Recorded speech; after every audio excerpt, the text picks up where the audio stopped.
This week, guest expert Ari Gimon shares his design for Jamie Oliver's Food Revolution, and we talk about what makes a good website because you asked us to talk about that. And he'll join me for a segment we're calling Sink or Swim, where we'll review the designs for 3 of the sites that you submitted to us, and we'll see who sinks or swim.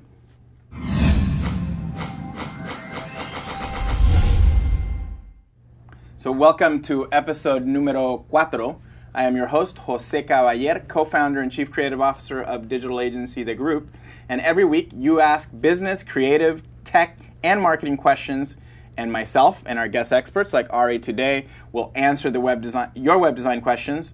If you have a question, don't forget, there are 5 ways to actually get a hold of us. Numero 1, on Ustream.tv this week in, you can ask live questions, and I'm actually on there right now. You can ask on YouTube, youtube.com/thisweekin, and also via Twitter by using the hashtag TWIWebDesign. And you can ask your questions via video response after the show has aired or in the comment windows at youtube.com/thegroup. And finally, my Twitter is at Jose Caballero, so I'm actually on there right now. All right, today, what do we have, Julie? Do we have any emails or any comments from our guests over the last week or so? Well, from your YouTube, The Group, in response to VRoop design question on Twitter, from Twitter user Ahers, he says to you, Jose, thank you for taking the time to look over the site. Your suggestions are great and will really help me focus on delivering more content and more information to clarify what we are providing. Thank you, Ahers, so much for actually asking the questions. It was a pleasure to help out. Let me know how it's going. Post up the new designs and let us know how it's helping. And I see that you have a bowl of balls over there. Jose, for you, I have this gorgeous bowl of white balls. And as you say, actually, too many times, you'll throw one. I'm going to start tossing balls at you. And I've been practicing my swing. So. All right, so it has to be out of context. So if I say actually out of context, then you can throw one. Is that fair? I think just excessively we should be able to throw balls at you. Okay, so I'm going to get pounded by, and at least they're foam. It's not going to be something that's too heavy. So if you're in the chat room and you hear more actuallys than I do, please let me know, and I'll be happy to toss a ball at Jose. All right. So you guys have been asking me about having a creative episode, and here it is. And one of the things that I'm really excited about is that our guest today and I are going to do Sink or Swim at the end. And I want to start by introducing him. And Ari, thank you first of all for being here. Thank you for having me. I know that your clients have you very busy. After about 4 years of collaborating with the group, you started your own practice. Correct. And today you're blowing up. You've worked on sites over the past 5 years as diverse as Iowa World, Savings.com, which you directed, right. UCLA, Fun.com, which you directed, Deutsche Bank, Bank of America, Thomas Keller's, Virgin Atlantic, yeah. And now Focus World, which is a pretty interesting project that you're working on, right. And a startup called Social Stay, which we're going to see, which is a mobile startup. Correct. It's like, wow, do you sleep at all? Not a whole lot, but once in a while. Once in a while, and very nice T-shirt, by the way. Thank you so much. I love the share with bling on. It's very nice, or pullover. So I want to get right into this, and really one of the questions that I hear, 4 actuallys. All right, Julie, thank you. Wow, that's really far off. 4 balls. You know what? You have to throw it over the monitor. I think I do. Here, all right, one more time. Ow! You have to give them to Ari. I think I need tennis balls. You know what? I'll bring you a Nerf next week, a Nerf gun. Nice. I want a lot of designers out there in our audience, and if you're out there and you're getting started, I like hearing how you got started. Can you share a little bit about that? How you got started in design? Yeah, I went to art school in Venezuela, a place called Prodiseño. I was there for about 4 years. Got a traditional design education, and then I moved to San Francisco. Was there for a while, and I was learning a little bit more about the technical aspects of the web. So in San Francisco, you learned CSS and CSS, Flash. HTML. Yeah, back then was when the web was starting to move away from traditional table-based layouts, and was CSS was a big thing. So that was really interesting to look at. And one of the things that I really think makes you a unique designer is that you're very well-rounded and skilled in many levels, and not unlike Julie's nickname Swiss Army Knife or Very Julie nice. Swiss Army Knife Swissler, you're able to do from HTML to from front end to Flash to creative, but you've chosen to focus on creative. Yes, it's the thing I enjoy the most, and it's definitely where I want to focus and where I have been focusing over the last, I'd say 3-4 years now that we've been collaborating. About so, yeah. Yeah. It's actually been, and something that I haven't told you, and it's not in the script and in our conversations before, I just want to say thank you, because you've been probably one of the most important collaborators that I've had over the last 5 years. I know that Jason Calcanis on This Week in Startups has, his co-host is a key collaborator, Right. Where we were just looking at his awesome startup called Squeal, Oh, nice, giving yeah. him some input on that. But you've been a very important collaborator, so I want to say thank you. Thank you. Publicly to everybody out there for all the amazing awesomeness that you have done. And I want to say thank you too. I think I've grown immensely from the moment when we first met, when we started collaborating. I was back then very focused on, the technical side of it, and I think through our conversations, I kind of became more clear what my focus should be. And Interesting. Yeah. Thank you. No, I appreciate that. So let's talk about that. You said you became from technical a little bit more towards the creative, and that conversation that happened over those years. What to you makes good web design? What makes a good site? And we got this question asked by a user called Jonathan on Twitter. What would you say that is? That's interesting. I'd say there are a lot of things, and I'd say you could put them in two categories, one being the technical. So there's definitely a solid structure, so having a good grid that you base everything on, so things are kind of in the same place from page to page, everything feels consistent. There's good use of typography. The information, the web is very information-based, and handling typography very well is key. And also storytelling, I'd say, is a very important aspect of it. Storytelling and bringing across something that's unique or that's interesting within. Yeah, like knowing what message you want to convey and who you want to convey it to. That's important, and that's actually one of the key things that I think when people ask us, hey, what makes my site interesting? One of the things that I think that sometimes doesn't come across, even if it's a very well done and clean and tight site, is that, well, there's really no unique Like, story what is that's this coming across. about? Or yeah, exactly. It happens to us all the time. Yeah. And you talked about grid and you talked about typography, and I'd like to show some of the work you've done to the users and for you to share with them as a guest expert a little bit of behind the scenes, and show the files and what it's looked like. And we wanted to start with Jamie Oliver's Food Revolution, which is a movement. Again, TED, the conference, provided Jamie with the wish that they give a speaker every year, and you've been helping in the design of the team, which is a volunteer team, to build out the movement's website. Can you share that a little bit and show us how it was behind the scenes? Yeah, first of all, it's a great project. The client gave us a lot of creative freedom, which is very refreshing. We used a lot of revolutionary motifs. I'd say one of the challenges we had was trying to not use things that were too over the top, and at the same time making it look revolutionary. So this is the design I have here on my screen. I have the layers broken down. I don't actually have the grid that I used here, but it's a standard 980 grid, which we can go into more detail at some point, or we can upload it somewhere for users. That'd be great. If you Google it, you can find it pretty much anywhere. What would I Google? You would Google standard 960 grid or 980 grid. There's actually a website that's called 960.gs, and it talks all about it, and you can go there and learn about it. So this is pretty much based on that. And I'm turning on the actual Photoshop grid right now, and you can see that the units are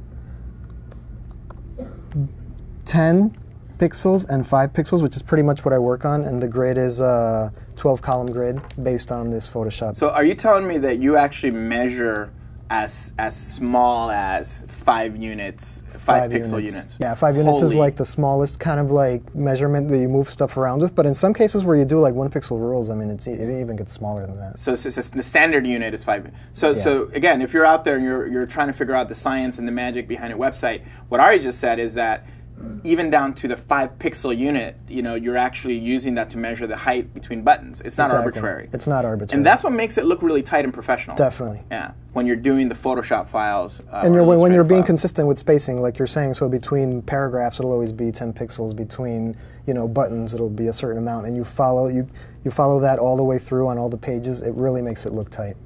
No, thank you for sharing that. That's pretty awesome. In terms of the inspiration for the site, you talked a little bit about revolutionary motifs. What would you say?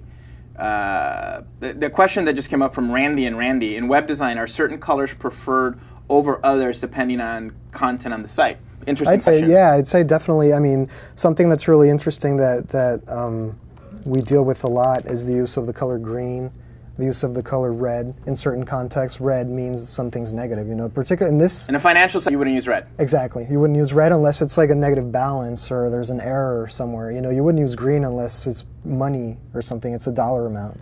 So definitely. And finance people, you've done fund.com, you've worked for Deutsche Bank, so they don't like red. Green Sherpa, no red ever. Now here, it makes sense. Here it makes sense because there's this whole revolutionary thing, and there's so much of it on the site that you wouldn't confuse it with an error message or something like that. And keeping in mind for the viewers, this is actually not the main Food Revolution site from the show. This is actually a site where it's a preview. It's going to launch actually very soon, where you can actually participate in the movement and interact. Oh, that crap. was such a bad... The ball almost hit. Well, try it again. Whoa, missed it. One more time. Okay. Ow, all right. That's the Okay. first time. We should have a score, like a little counter. All right. So let's move on from Jamie Oliver a little bit. I'm looking here at time. We're actually pretty good. Any closing thoughts a little bit on what the Jamie Oliver design? Somebody's asked, is there a web design Bible that you guys refer to for the best standards and practices? Interesting. I mean, I would say there are a lot of references that we look at for sure. There are sites like thebestdesigns.com. It's all about interfaces. It's really good. Bring that up. The FWA, which we look at a lot. The FWA, siteinspire.net is very nice. SITEinspire.net. Here's the best If you bring designs. up producer Rob. Wow, they redesigned it. It looks really great. Ari's a computer. And one thing I want to note, wow, that looks really good. It's really good. It's really nice. Yeah.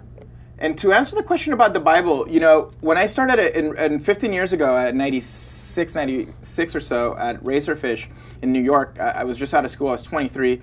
And we were writing the Bible, so it's kind of like we were making it. We were actually, that's in context, we were actually at that time making this stuff up. And it was an interesting experience. Information architecture was developing, visual language, doing things on a grid. It was only 216 colors. And for the user, Hiel 25801, Hiel, yes, I think that's what it is, 25801. The Bible really ultimately is Google. When you have a question, the grid, web design Google grid. Images is Google Images. fantastic for references or whatever. Yeah. Google Images, we use it a lot for references. But one of the things is the process that you take. So what we use at the group, and now we're sharing with everyone, with our entire network through Group School, is the user experience process that we developed at agencies like Razorfish, that every agency uses Hiel. And we're actually providing that in a very simplified form that you can use on your startup, on your site, on your small business, on your projects, and that's slowly rolling out throughout the year. So I'm really excited about that, and I believe strongly in my heart that it has to happen. That people need to understand what the process is, and they're simple. So let's move on to Focus World. This is totally different. It's not a website in the traditional sense. It's actually an education experience. Can you talk a little bit about the project? Well, first of all, it's targeted at families that have a loved one in deployment overseas. In the military families. In the military families, right. Okay. So it's meant to deal with the stress of multiple deployments. And this is an organization that has a series of exercises in workbooks. So it's training for those kind of. It's training for those kind of situations. Resiliency training. Resiliency training, exactly. Yeah. And I'd say one of the main challenges there was translating that analog experience into something interactive online. Meaning things that are happening in the real world, in workshops and in training. Things that are like pencil and paper, kind of like, and you have a facilitator there that walks these families through these exercises, translating that experience into some sort of, in this case, it's a flash piece online. Yeah, that's so let's walk through it, because there's an interesting challenge that we've talked about of how to architect, for a Flash experience, especially wayfinding and getting people from point to point. First of all, it looks beautiful. The art direction and the direction is great. What would you say? Can you show a bit what the different areas might look like before they became this? Absolutely. That's a really good thing to talk about. So something that we worked on early on were these sort of, I guess you could call them schematics, but they're a little bit more than that. They were, let me just pull some of these up. So here's an example of that landing screen. Here we were already thinking about, it's going to be the entrance to the house. There are going to be some plants here and there. Here are some references to what that house should look like, more like military style kind of architecture. So there's something important there to note, because there's a 3D team that's animating and building Correct. the worlds, and the references are, here's what the materials should look like, etc. Exactly. Great. Maybe can you show a little bit more of that? Just what some of the other sections. And one of the things that I would note that is unique, and then maybe we show this room or another room. Yeah, let's go there right now. One of the things that's unique about you as a designer that I would point out to our audience is that Ari actually can draw really well. So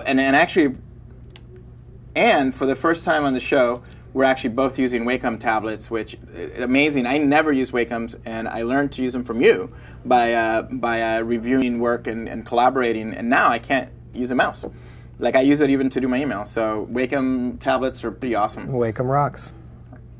So here's the boiler room section, if you want to call it. This section was actually meant to teach children to associate colors with feelings.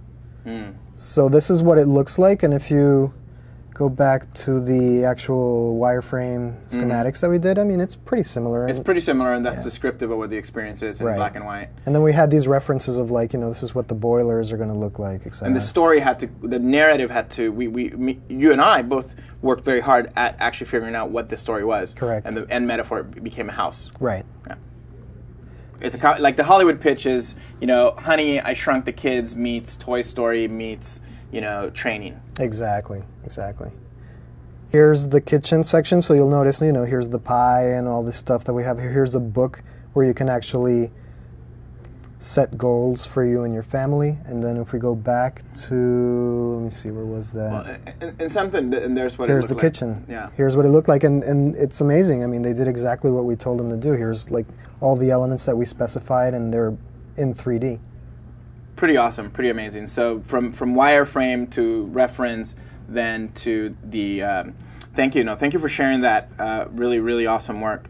Let's talk about mobile. This is, again, there's a website, now there's a Flash experience, it's educational, and now mobile is becoming really important in the designer's life and understanding that. And recently with entrepreneur Seth Epstein, you've been working on... Correct. It's a startup called Social Stay. It's a mobile platform for hotels, for hospitality.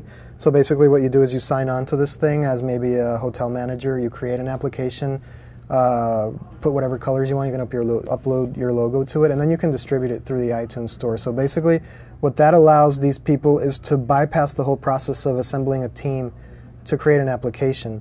So for a monthly fee, you can log onto the system, create an app, and it's so much easier. Wow, so this is almost like the LodgeNet of the 80s and 90s, where you get your movies at hotels, except at Marriott hotels. You're now able to do a social app, and the hotel doesn't have to do anything but customize it. Exactly. So you had to do like a bazillion templates. We did so many of them, and we started with like maybe more elaborate, and that actually brings a really good point. I think one of the main challenges in this project was designing for a system. So maybe some of the initial designs that we did that were a little bit more ornate and more of like one-offs, in the end didn't make the final cut because they needed to be simpler and they needed to be things that would work across 40, 50 different apps by just changing colors and maybe a few textures or background images. And honestly, my brain explodes when I have to deal with that amount of complexity, and you're able to like buckle down, sit there, and just head down and go through all this. There's a user, Manny G, simplicity and Clayton Korea. Don't know if it's 3.0, but textures, fabric, noise, mesh, sublit, lighting effects, and shadows, and a higher understanding of power of simplicity are trends I'm seeing right now. Okay. You're absolutely correct. I think that goes back from the question from Randy and Rand. asking what is the design of Web 3.0, and these are the users answering some of that. So, well, I'm going to answer that from my point of view, and this is only my opinion. Shouldn't be taken as gospel, as I did not write the Bible.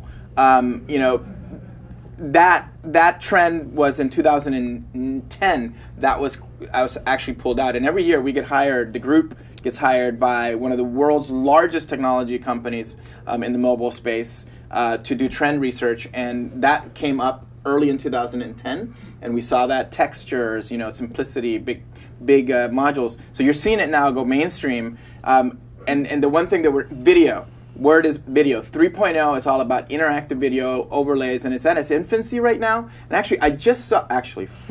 Jesus. I think that deserves one. That deserves a ball. Hey, don't hit me. You're gonna have to throw. Don't hit Ari.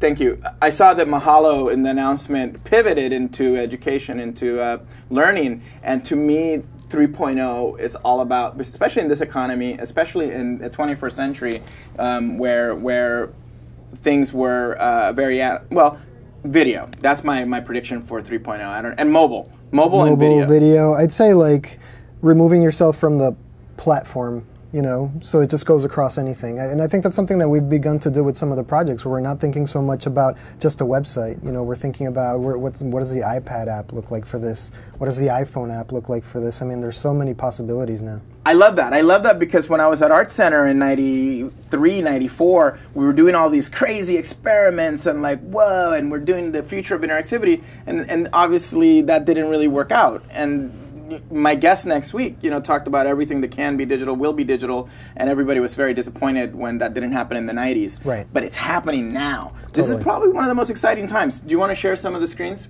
Absolutely. I mean, here's some of the... Actually, hold on a second. We're actually doing the Sink or Swim segment. Let's go to the Sink or Swim segment right now. Thank you, producer Rob. Appreciate it.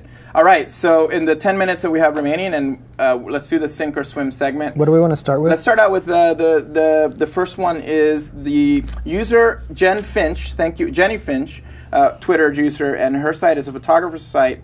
Michael Greco. Got it. And we've looked at these sites before together, and we're just going to go through them a little bit here. All right, so you start off. I mean, I'd say the main thing that stood out to me here was the navigation not being super overt. It's kind of hidden a little bit and hard to find. I'd say maybe adding a little bit more space between the navigation and the main image, a little bit more room to breathe for the logo. Yeah, it's very tight to the image. It is pretty tight. You know, one of the problems I have sometimes with photographer sites is that it's just, hey, here's my portfolio, here's my image, but there's no engagement, there's no interaction. Exactly. I know that you're a photographer. I knew you have great work. Is there a Twitter feed? Is there like what makes you stand out? I mean, it feels like it needs a little bit of messaging to kind of make clear what the unique offering of this. Yeah, he's a photographer. Great. What does he specialize in? What she's unique? You know, why should I hire him? Exactly. I agree with you. Is there a subsection or something that we should look at? We can go to it. Or that's actually a screenshot. Oh, that's actually a screenshot. Yeah. But I have it. Michael Greco. Here we go. Well, let's go to photography. Again, going back to it's a nice site. Yeah. It's a nice use of WordPress. You know, Jenny, you did a really great job. I think that the kudos for using WordPress. Definitely. Kudos for keeping it really simple. Mm-hmm. The biggest feedback I have is bring some of that content up to the surface instead of a big ass image. Right. Like have a bunch of images that I can click on, and one main image maybe, and then a bunch of other smaller ones. I agree with that. Sink or swim? What do you think? Definitely swim. Swim? That's a swim. All right. I would actually agree. That's a swim. Two swims. All right. Two swims. Moving on. Cool. Which one do we want to look at next? The next is the UCLA, and this is from a user, Taka Designs. I want to say thank you, Taka Designs, and thank you, Jenny, for sending us your sites. We really appreciate it. Without you, we cannot do the show. So here we go. Alrighty. I would say the first thing that stands out to me is the alignment on the left-hand side. So let me just go into Photoshop real quick and. Well, the site looks clean. First of all, Taka Designs, and it's a great job at keeping it simple. UCLA is one of our clients, and we really enjoy working with them. One of the challenges that we saw last night when we were actually going through it, we bring this screen back up, is actually and I'm very conscious of it now. It's the alignment. So if you see, I already put a line where everything kind of feels a little bit off alignment. Like there's this weird indentation. Like you don't which want is the eye distracting. to be jumping back and forth. You want it to follow a straight line. So everything that you have to read, the all events, the featured events, Temple, Tuesday, staff assembly, all of that should be left aligned. And I would make like a gray background, and UCLA is very flexible with their identity. Make a gray background and then highlight that top module like in white. Definitely. Like, look at the Mahalo site. They did a really great job at actually putting the focus up there in the center. And if you can like Let's pull it highlight up. that and put a pink line or Do you want to color pull up line. Mahalo or? Sure, pull it up. But and the reason why I'm saying that is because, for me at least, I want to know what that event is. There's a big hero There's image. one big hero Yeah. image. There's a thing that you're focusing on for one of the events. You need to push your user through the site. If I get to the site and I'm lazy. So People will leave in less they'll leave than a minute. immediately. Sink or swim. I'd say barely swim. So this is kind of like, They're like, they need and a he's kind lifesaver. of drowning. Yeah. All right, so you need to say, you know what? I sound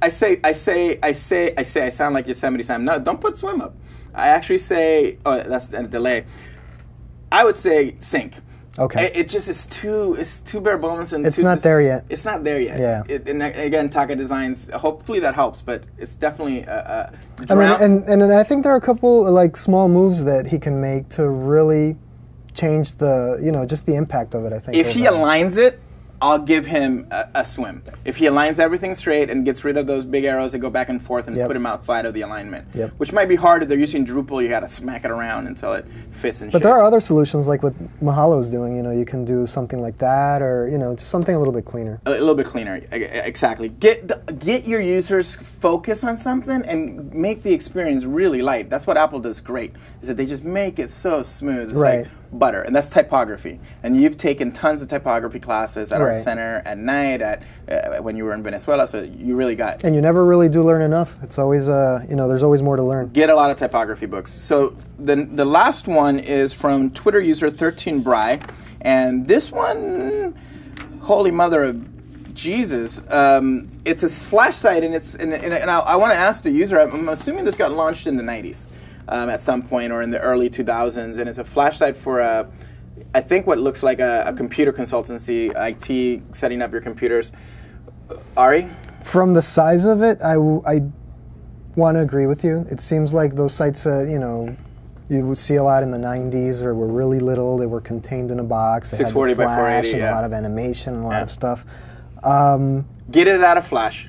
One word, WordPress. Flash for me is a wonderful technology, but in this day and age, I think you really need to have a good reason to use it. For example, Focus World, if you're creating games or something, an experience online that's more experiential, if you will, less information-based, something like this doesn't merit it, to me. And not only that, I think that the function of the site is really to get your clients to potentially reach out to you and contact. So I think this you could even do with a Facebook page, do Absolutely. a lot more business. And again, WordPress I think is really powerful, or other, actually Squarespace would be an easy Fantastic, way. yeah. Get on Squarespace, and in a few days you can actually get a new site, or get on WordPress is a little bit more complicated, the hosting. A little bit. But you can use a really simple template. All right, so let's talk about some of the specifics. The type's too small. Yeah, the navigation, I mean, it's clever at first, but it just gets annoying. And, it's, let's just go to the services. Right there, when we started, looking at it, it lost me right there. Yeah, absolutely. It lost me at that first button, and scroll bars inside scroll bars, that's not going to work. All right, so, sink or swim. This one is definitely a sink, unfortunately. So, again, it's a huge sink with a weight around the ankle. This is a mob sink. It's I'm a so mob sorry. sink. There you go. 13 right now. Go to Squarespace. Go to WordPress. Get a hosted account. Put all your content over tonight. So Look at the competition. Look at Geek Squad. Oh, Geek Squad is a perfect thing to bring up. That's definitely a big sink. Big sink. Oh man. Well, that was exciting. That's fun. We got to do fun, that more yeah. often. So send us your sites for the sink or swing segments. We're going to be doing these often. And now, if this is not enough time to spend with Ari and you want to talk to him in person, I want to invite you guys to actually go on February 10th to talk with him at a group school breakfast in Culver City.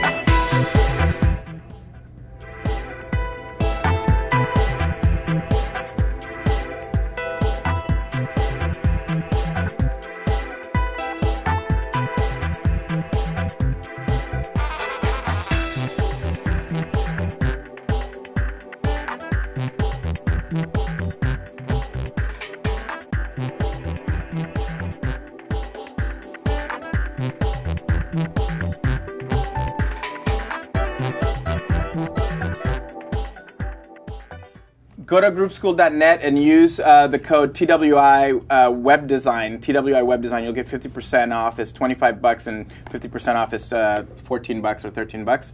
Be there. Ari's going to be there in the audience, and he can answer your questions. And you're going to have a great panel of tech, of project management, etc. Actually answering your questions, not mine, your questions. And that's actually a very exciting opportunity for anyone who's here in LA, Culver City. Groupschool.net. Thank you guys for joining us there. It's actually next Thursday. Is that right?